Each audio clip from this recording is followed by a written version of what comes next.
അസ്സലാമു അലൈക്കും വറഹ്മത്തുള്ളാഹി വബറകാതുഹു. അൽഹംദുലില്ലാഹി റബ്ബിൽ ആലമീൻ വസ്സലാത്തു വസ്സലാമു അലാ സയ്യിദിൽ മുർസലീൻ വഅലാ ആലിഹി വഅസ്ഹാബിഹി അജ്മഈൻ അമ്മാ ബഅദ്. വമാ തൗഫീഖി ഇല്ലാ ബില്ലാഹി അലൈഹി തവക്കൽതു വഇലൈഹി ഉനീബ്. അല്ലാഹുമ്മ റബ്ബി ഇശ്റഹ് ലി സദ്രി വയസ്സിർ ലി അംരി വഹ്ലുൽ ഉഖ്ദതം മിൻ ലിസാനി യഫ്ഖഹു ഖൗലി. അസ്സലാത്തു വസ്സലാമു അലൈക യാ സയ്യിദി യാ റസൂലല്ലാഹ് ഖുദ് ബിയദി ഖല്ലത ഹീലതി അദ്രിക്നി യാ റസൂലല്ലാഹ് യാ ഹബീബല്ലാഹ്. ബഹുമാനമുള്ള സുഹൃത്തുക്കളെ, പ്രിയപ്പെട്ട സഹോദരങ്ങളെ, അല്ലാഹു സുബ്ഹാനഹു തആല നമ്മുടെ വാക്കുകളും പ്രവർത്തനങ്ങളും സ്വാലിഹായ ഒരു അമലായി സ്വീകരിക്കട്ടെ. നല്ലത് പറയാനും നല്ലത് കേൾക്കാനും നല്ലത് ചിന്തിക്കാനും അള്ളാഹു നമുക്കെല്ലാവർക്കും ഭാഗ്യം നൽകി അനുഗ്രഹിക്കട്ടെ. പ്രതിസന്ധികളിൽ നിന്ന്, പ്രയാസങ്ങളിൽ നിന്ന് അള്ളാഹു നമ്മളെ കാത്തുരക്ഷിക്കട്ടെ. അള്ളാഹു ഖൈറും ബർക്കത്തും നൽകി അനുഗ്രഹിക്കട്ടെ. പ്രിയപ്പെട്ടവരെ, ഇന്ന് പ്രിയപ്പെട്ടവരോട് പങ്കുവെക്കുന്ന വിഷയം, നമ്മുടെ ദീന് വളരെ എളുപ്പമാണ്, അല്ലെങ്കിൽ എളുപ്പത്തെ ആഗ്രഹിക്കുന്ന ഒരു മതമാണ് നമ്മുടെ ഇസ്ലാം മതം. അത് സംബന്ധിച്ചുകൊണ്ടുള്ള ഒരു സന്ദേശമാണ് ഇന്നത്തെ നമ്മുടെ വിഷയം. അള്ളാഹുവിൻ്റെ റസൂൽ സ്വല്ലല്ലാഹു അലൈഹി വസല്ലം തങ്ങൾ അവിടുത്തെ ജീവിതം, അവിടുത്തെ സന്ദേശം, ഇതെല്ലാം സ്വഹാബത്ത് ഒരേ സമയം കാണുകയും അതിൽ അവർ ആകൃഷ്ടരാവുകയും ചെയ്തപ്പോഴാണ് ഇസ്ലാം ദീനിലേക്ക് ആളുകൾ കൂടി വന്നത്. അല്ലാതെ അവർക്കൊന്നും കൊടുത്തിട്ടല്ല, അവർക്കൊക്കെ ഓരോ വീട് വെച്ച് കൊടുത്തിട്ടാണോ ഇസ്ലാമിലേക്ക് ആളുകൾ വന്നത്? അല്ലെങ്കിൽ അവർക്കൊക്കെ ഒരു തൊഴിൽ കൊടുത്തപ്പോഴാണോ ആളുകൾ വന്നത്? അല്ലെങ്കിൽ അവർക്ക് എന്തെങ്കിലും ആനുകൂല്യങ്ങൾ അല്ലെങ്കിൽ എന്തെങ്കിലും സ്ഥാനമാനങ്ങൾ? ഒന്നുമല്ല, അങ്ങനൊന്നുമല്ല. അള്ളാഹുവിൻ്റെ റസൂൽ സ്വല്ലല്ലാഹു അലൈഹി വസല്ലങ്ങളുടെ ജീവിതം ഒരു തുറന്ന പുസ്തകം പോലെയാണ്. ആർക്കും കണ്ട് മനസ്സിലാക്കാൻ പറ്റുന്ന ഒരു മഹത്തായ സ്വഭാവ രീതിയാണ് ഹബീബായ റസൂലുള്ളാഹി സ്വല്ലല്ലാഹു അലൈഹി വസല്ലങ്ങളുടെ. അവിടുന്ന് ഉമ്മത്തുകളോട് അങ്ങനെയാണ് വർത്തിച്ചതും പെരുമാറിയതും. ലഖദ് ജാഅക്കും റസൂലുൻ മിൻ അൻഫുസിക്കും അസീസുൻ അലൈഹി മാ അരിത്തുൻ ഹരീസുൻ അലൈക്കും ബിൽ മുഅ്മിനീന റഊഫുർ റഹീം. ഈ ആയത്തിൻ്റെ ആ ഒരു അർത്ഥങ്ങളെ നമ്മൾ മനസ്സിലാക്കിയാൽ അള്ളാഹുവിൻ്റെ റസൂലിൻ്റെ സ്വഭാവമാണ് അതിൽ പരാമർശിച്ചിട്ടുള്ളത്. അള്ളാഹുവിൻ്റെ റസൂൽ അവർക്ക് ഒരു ദയോടുകൂടെയാണ് അവരോട് പെരുമാറിയത്. നിബിതങ്ങൾ അവർക്ക് കാരുണ്യമായിരുന്നു, നിബിതങ്ങൾ അവർക്ക് അനുഗ്രഹമായിരുന്നു. എന്താണ് അതിൻ്റെ കാരണം? അള്ളാഹുവിൻ്റെ റസൂൽ അള്ളാഹു പഠിപ്പിച്ചത് നിബിതങ്ങൾ ജനങ്ങൾക്ക് എത്തിച്ചു കൊടുത്തു. ആരെയും ബുദ്ധിമുട്ടാക്കിയില്ല, ആരെയും നിർബന്ധിച്ചില്ല, ആരോടും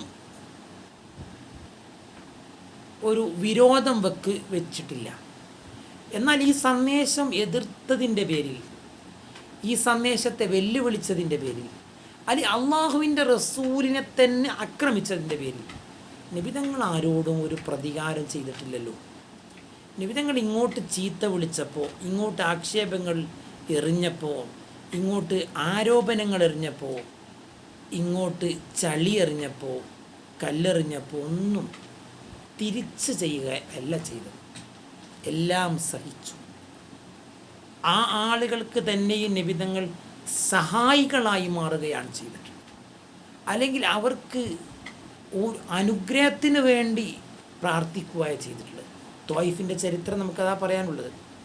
കഅബാലയത്തിൻ്റെ അടുക്കൽ അതുപോലെ മറ്റൊരു സംഭവം, കഅബാലയത്തിൻ്റെ അടുക്കൽ ഒട്ടകത്തിൻ്റെ ചീഞ്ഞളിഞ്ഞ കുടൽമാല റസൂലുള്ളാഹി തങ്ങളെ പിരടിയിൽ ചാർത്തിയപ്പോൾ സുജൂദില്ലെന്ന് അവിടത്തേക്ക് എഴുന്നേൽക്കാൻ കഴിയാതെ വന്നപ്പോൾ വല്ലാതെ വിഷമിച്ചപ്പോഴും നിബിതങ്ങൾ അവർക്കെതിരെ പ്രാർത്ഥിച്ചില്ല. പ്രാർത്ഥിക്കാൻ അവസരം ഉണ്ടായിരുന്നു. തായിഫിലും അങ്ങനെ തന്നെയാണ്. എല്ലാം സഹിച്ചു, ക്ഷമിച്ചു. ആയത്ത് പരാമർശിച്ചതുപോലെ വലിയ ദയ നിബിതങ്ങൾ അവരോട് കാണിച്ചു, സ്നേഹം കാണിച്ചു. എന്തുണ്ടായി എന്ന് ചോദിച്ചാൽ ആളുകൾ കൂട്ടം കൂട്ടമായി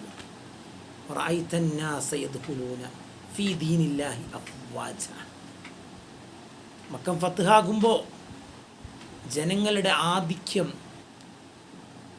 വർദ്ധിച്ചു. മക്ക നിബിതങ്ങളുടെ കീഴിൽ വന്നു. അത്രയും ആളുകളുണ്ടായി എന്നാണ് അതിൻ്റെ അർത്ഥം. അല്ലാതെ ആ മക്കക്കാരോട് നിബിതങ്ങൾ തിരിച്ചൊരു പ്രതികാരം ചോദിച്ചിട്ടില്ല. അവർ പ്രതീക്ഷിച്ചിരുന്നു, പ്രതികാരം ഞങ്ങളോട് ചോദിക്കുമോ. അവർ ഭയപ്പെട്ടിരുന്നു. കാരണം നിബിതങ്ങളെ ഉപദ്രവിച്ചവരാണവർ. പിന്നീട് ആൾബലം കൂടി, ആളുകൾ വർദ്ധിച്ചു. അപ്പോൾ മക്കയിലേക്ക് നിബിതങ്ങൾ വരികയാണ്. വിജയക്കൊടി പറത്തിക്കൊണ്ട് നിബിതങ്ങൾ വരുമ്പോൾ അവരോട് പറഞ്ഞു, നിങ്ങൾക്കൊക്കെ ഞാൻ മാപ്പ് നൽകി, നിങ്ങളോടൊന്നും ഒരിക്കലൊരു പ്രതികാരമില്ല. ഇത് കേൾക്കേണ്ട താമസം അവർ അത്ഭുതപ്പെട്ടു പോയി എന്നാണ്. അവർ പേടിച്ചിട്ട് മുട്ടുവിറച്ചു പോയിരുന്നു എന്നാണ്. അത്ര അവരോട് അങ്ങനെ പ്രതികരിക്കാനും തിരിച്ചടിക്കാനും അവസരം പുണ്യ റസൂലുള്ളാഹി തങ്ങൾക്ക് വന്നപ്പോൾ ന്യായമായും എല്ലാ നിലക്കും തിരിച്ചടിക്കാനുള്ള അവസരവും അവകാശവും നബിതങ്ങൾക്കുണ്ട്. നബിതങ്ങളെ സമ്പത്ത് അപഹരിച്ചവരും നബിതങ്ങളെ ഉപദ്രവിച്ചവരും ആക്രമിച്ചവരുമാണ്. പക്ഷെ അവരോടൊക്കെ നബിതങ്ങൾ അവർക്കൊക്കെ മാപ്പ് കൊടുക്കുകയാണ് ചെയ്തത്. ആ റസൂലുള്ളാഹി തങ്ങൾ എല്ലാവർക്കും എളുപ്പമാണ് നബിതങ്ങൾ ആഗ്രഹിച്ചത്. ആരെയും പ്രയാസപ്പെടുത്തിയില്ല പുണ്യ റസൂൽ സ്വല്ലല്ലാഹു അലൈഹി വസല്ലം. ഒരു ഹദീസ് പ്രിയപ്പെട്ടവരെ നമ്മളൊന്ന് കേട്ടാൽ നമുക്ക് വളരെയേറെ ചിന്തിക്കേണ്ട ഒരു ഹദീസാണ്. ജാബിർ റളിയല്ലാഹു അൻഹു നിവേദനം ചെയ്യുന്ന ഹദീസാണ്. നബി സല്ലല്ലാഹു അലൈഹി വസല്ലം തങ്ങൾ പഠിപ്പിക്കുകയാണ്. ഇത് ഇമാം മുസ്ലിം റളിയല്ലാഹു അൻഹു സഹീഹിലും അതുപോലെ ഇമാം തിർമിദിയും അതുപോലെ ഇബ്നു മാജയൊക്കെ അവരുടെ ഹദീസിൻ്റെ ഗ്രന്ഥങ്ങൾ രേഖപ്പെടുത്തിയ ഒരു പ്രധാനപ്പെട്ട പ്രസിദ്ധമായ ഹദീസാണ്. വിത്ർ നിസ്കാരത്തിൻ്റെ ുമായി ബന്ധപ്പെട്ടാണ് ഈ ഹദീസ്. അള്ളാഹു റസൂൽ പറഞ്ഞു, മൻ ഖാഫ അല്ലാ യഖൂമ മിൻ ആഖിരിൽ ലൈലി ഫൽയൂത്തിർ അവ്വലഹു. നിങ്ങൾക്ക് രാത്രിയിൽ അവസാനത്തിൽ നിങ്ങൾക്ക് നിസ്കരിക്കാൻ എണീക്കാൻ കഴിയൂല എന്ന് നിങ്ങൾ ഭയപ്പെട്ടാൽ നിങ്ങൾ അതിൻ്റെ രാത്രിയുടെ ആദ്യത്തിൽ വിത്ർ നിസ്കരിച്ചോളൂ. ഇശ നിസ്കരിച്ച അത് ആ സമയത്ത് നിങ്ങൾ വിത്ർ നിസ്കരിച്ചോളൂ. യഥാർത്ഥത്തിൽ വിത്റിൻ്റെ സമയം നമുക്കറിയാം. വിത്ർ എന്ന് പറഞ്ഞത് രാത്രിയുടെ അവസാനത്തിലാക്കേണ്ടതാണ്. അഥവാ ഉറങ്ങി എഴുന്നേറ്റ് തഹജ്ജുദും കഴിഞ്ഞിട്ട് ആണ് വിത്ർ നിസ്കരിക്കേണ്ട സമയം. അവസാനത്തെ നിസ്കാരം വിത്റാവണം എന്നാണ്. അതാണ് അഫ്ദൽ. പക്ഷേ നബി തങ്ങൾ പറഞ്ഞു, നിങ്ങൾക്ക് രാത്രിയിൽ നിങ്ങൾ ഉറങ്ങി, നിങ്ങൾ ക്ഷീണം കാരണം നിങ്ങൾക്ക് എണീക്കാൻ കഴിയൂല എന്ന് തോന്നുകയാണെങ്കിൽ നിങ്ങൾ ആ വിത്ർ നിങ്ങൾ ഉറങ്ങുന്നതിന് മുമ്പ് തന്നെ നിസ്കരിച്ച് കടന്നോളൂ. എന്നാലും നിങ്ങൾക്കതിൻ്റെ പ്രതിഫലം കിട്ടും. എന്നാലും ഒമൻ തമിയ അയ്യക്കൂമ ആഹിറഹു ഫല്യൂത്തിർ ആഹിറല്ലയിൽ. എന്നാൽ നിങ്ങൾ ആഗ്രഹിക്കുകയാണെങ്കിൽ, നിങ്ങൾക്ക് സമയമുണ്ട്, പ്രയാസങ്ങളൊന്നുമില്ല, വിഷമമൊന്നുമില്ല, ക്ഷീണമില്ല, നിങ്ങൾ നേരത്തെ ഉറങ്ങുന്നുണ്ട്, നിങ്ങൾ തഹജ്ജുദിന് എണീക്കും, നിങ്ങൾക്കറിയാം എങ്കിൽ നിങ്ങൾ തഹജ്ജുദ് നിസ്കരിച്ചിട്ട് എന്നിട്ടാണ് നിങ്ങൾ വിത്ർ നിസ്കരിക്കേണ്ടത്. കാരണം ഫഇന്ന സലാത്ത ആഖിറല്ലൈൽ, രാത്രിയുടെ അവസാനത്തെ നിസ്കാരം എന്ന് പറയുന്നത് മഷ്ഹൂദത്തുൻ മഹ്ദൂറത്തുൻ, അത് അള്ളാഹു ഏറെ ഇഷ്ടപ്പെടുന്ന നിസ്കാരമാണ്. മാത്രമല്ല മലക്കുകൾ ഹാജരാകുന്ന നിസ്കാരമാണ്. ഭക്തി, തഖ്വ, ഖുശൂ കൂടുതൽ ഉണ്ടാകുന്ന നിസ്കാരമാണ്. വദാലിക അഫ്ളലു, അതാണ് ഏറ്റവും അഫ്ളൽ. രാത്രിയുടെ അവസാനത്ത് നിസ്കരിക്കലാണ് ഏറ്റവും അഫ്ളൽ എന്ന് പുണ്യ റസൂലുള്ളാഹി സ്വല്ലല്ലാഹി അലൈഹി വസല്ലം തങ്ങൾ നമ്മെ പഠിപ്പിക്കുകയാണ്. ഇവിടെ നമുക്ക് വിത്റുമായി ബന്ധപ്പെട്ടതാണെങ്കിലും അള്ളാഹുവിൻ്റെ റസൂൽ ബുദ്ധിമുട്ട് ആക്കിയില്ല. ഇപ്പോൾ രാത്രിയിൽ ചില സമയത്ത് വല്ല അസുഖങ്ങളോ അല്ലെങ്കിൽ എന്തെങ്കിലും ജോലി കാരണമോ യാത്ര കാരണമൊക്കെ രാത്രി നമുക്ക് ചില സമയങ്ങളിലൊക്കെ നമ്മൾ ഉറങ്ങാൻ വൈകുന്ന ദിവസങ്ങളുണ്ടാവും. ആ സമയത്ത് നമ്മൾ എന്ത് ചെയ്താൽ മതി? ഇഷ നിസ്കരിച്ച് അതിന് ശേഷം തന്നെ വിത്തർ നിസ്കരിച്ചാൽ മതി. എന്നാലും നിങ്ങൾക്ക് അതിൻ്റെ കൂലി കിട്ടും എന്നാണ് നബി സല്ലല്ലാഹു അലൈഹി വസല്ലം. അല്ല, നിങ്ങൾക്ക് സമയമുണ്ട്, നിങ്ങൾക്ക് എണീക്കാൻ കഴിയും, നിങ്ങൾ തഹജ്ജുദിന് ഉണരും എന്നുള്ള പ്രതീക്ഷ ഉണ്ടെങ്കിൽ ആ സമയത്ത് നിങ്ങൾ വിത്തർ നിസ്കരിച്ചാലും മതി. അപ്പോൾ ദീനിൻ്റെ എളുപ്പം, ആരെയും പ്രയാസപ്പെടുത്തണില്ല.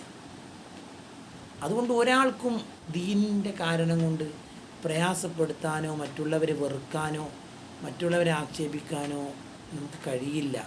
അത് ദീന് അത്ര എളുപ്പമാണ്. ദീൻ ഭാരമാക്കാൻ പാടില്ല. അല്ലാഹു അനുഗ്രഹിക്കട്ടെ. സല്ലല്ലാഹു അലാ മുഹമ്മദ് സല്ലല്ലാഹു അലൈഹി വസല്ലം. അല്ലാഹുമ്മ സ്വല്ലി അലാ മുഹമ്മദ് യാ റബ്ബി സ്വല്ലി അലൈഹി വസല്ലം. എല്ലാവരും ദുആ ചെയ്യണം. അസ്സലാമു അലൈക്കും വറഹ്മത്തുള്ളാഹി വബറകാതുഹു.